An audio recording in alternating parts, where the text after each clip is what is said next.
Alperen Şengün ikinci kez All Star seçildi.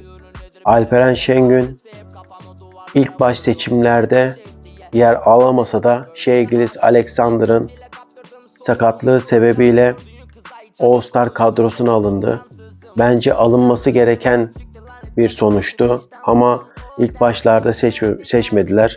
İlahi adalet ki Alperen Şengün All Star'a seçildi.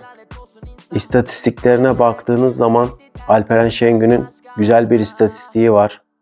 Alperen Şengün geçen seneye bazlı 33.8 dakika süre alıp 20.8 sayı 6.3 asist yaparak istatistiğini sürdürdü.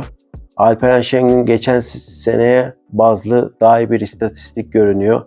Alperen Şengün, bize yaşattığın gurur için teşekkürler. Her zaman arkandayız Alperen Şengün.